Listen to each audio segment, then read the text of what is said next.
6:14. Agenda for today ay mag-abono ng mga kamatis.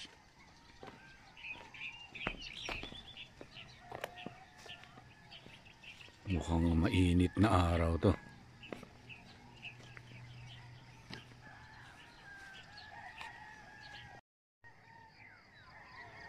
Nadi-distract ako ng pagsikat ng araw. Anyway, isang lata nito normally binubuhos ko sa 16 liters ng tubig, tapos tutunawin ko yan.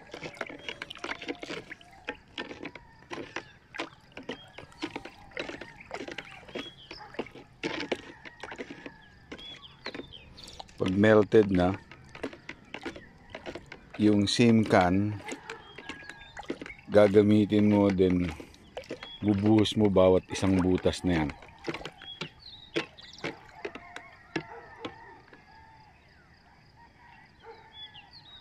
Ang gagamitin ko today is complete or triple 16. Habang hinihintay ko yung fertilizer ko matunaw, ikot ko muna kayo dito sa napakagandang taniman ng aking kapitbahay.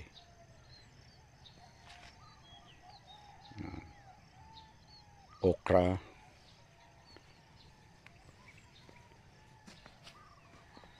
kamatis,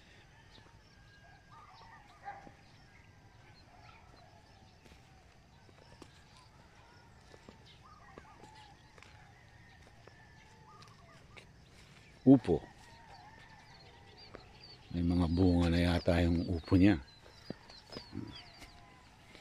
May taga pamahala dito si Jack.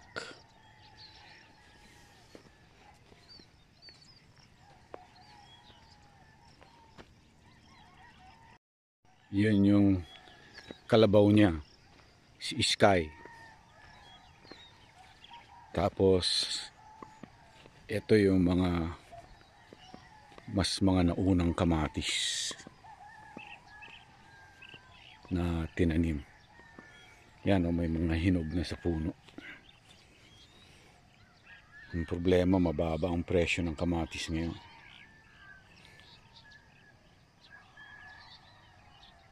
Dulo ng property may gubat, daanan ito ng tubig,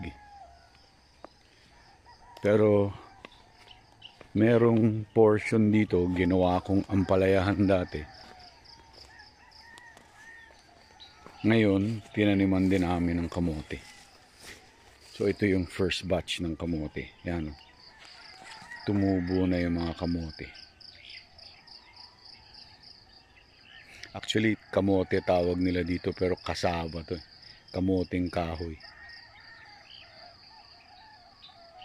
In 10 months, which is probably mga December, pwede nang i-harvest to. Yan pa yung ibang mga kamote. Hanggang dun yan sa baba. Parang bangin yan Pagbaba mo dun sa lugar na yon, marami pang mga kamoteng nakatanim. Okay, pwede na yung fertilizer. So, lalagay na natin.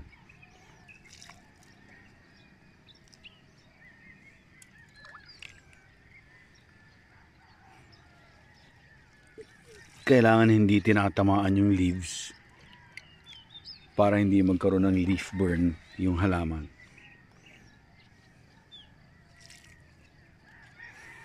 Ito, may bunga na. Natapos ko na yung pag-aabono. Dilig naman ng sili. Tapos nito magdi-deliver ako ng mga naani kong sili kahapon sa mga customer ko malapit sa bayan.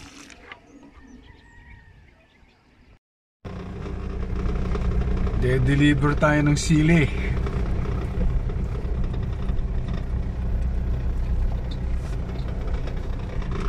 ko yung aking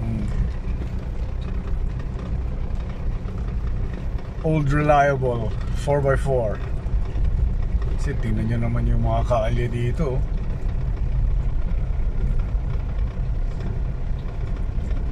Kalye, hindi pala kalye, walang kalye.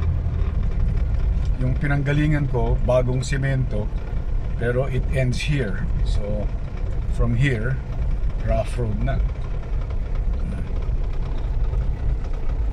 Madadaan mo ibang farm. Yan. Naglagay pa to ng mga kubo-kubo. Tsaka may portable pool. Okay.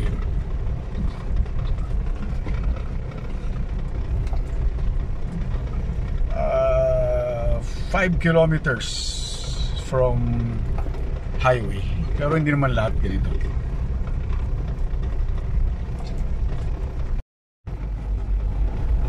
Normally by bike ako nagde-deliver ng sili, pero since kailangan ko na rin mamalengke, sasabay ko na rin. Eto, sementado na. Nasa loob pa rin kami ng bayan. Tingnan nyo naman yan, no?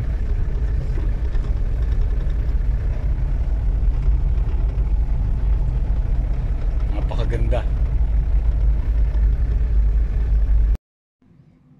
Kakatuwa nangyari. Dumating ako dito sa lumihan ni paring Jeff. Walang mga kumuhang customers ko na sinabing bumalik ako ng Wednesday dahil marami pa raw silang stock. Pero pinakyaw ni paring Jeff lahat. So, okay na. Grocery na at palengke. Normally, ang mga na-feature ko sa inyo is farm work and nature.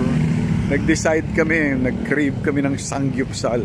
Marami dito kasing mga 199 na sangyupsal. Ito yung pinaka-paborito namin puntahan. Sayang yung malapit sa bahay eh. Pero ito lang yung available ngayon na bukas. 199. So, food trip muna.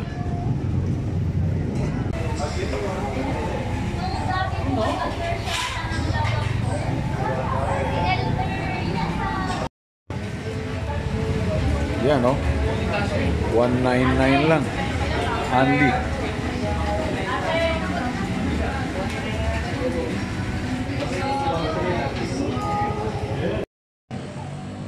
Grabe, busog. Dessert naman.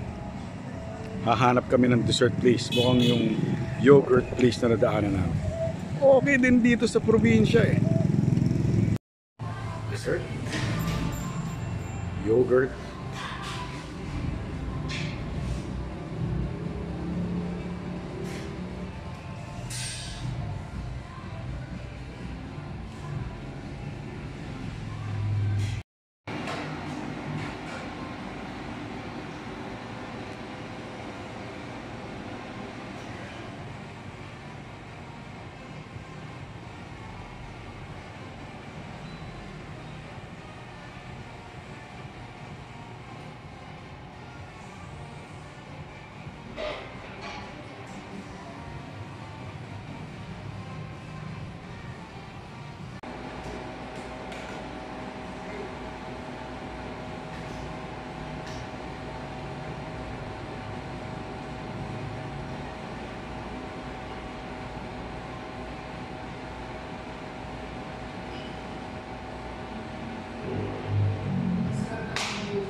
Nga po naghahanap po kasi yung iba po daw sobrang asin doon sa iba. Ano, Star?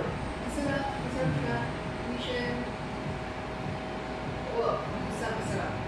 Very creamy. Thank you po. Sir Tony. Yan.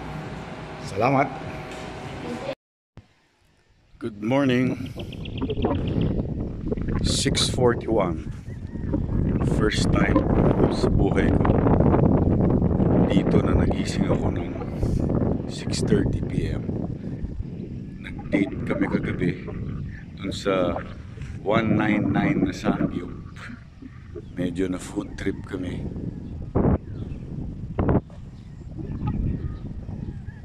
Tapos nag-dessert kami dun sa yogurt place. May-ari pa mismo yung nag-serve sa amin. Masarap. Mura. Magkano nagastos namin? 600 pesos. Almost 700 pesos pati tip.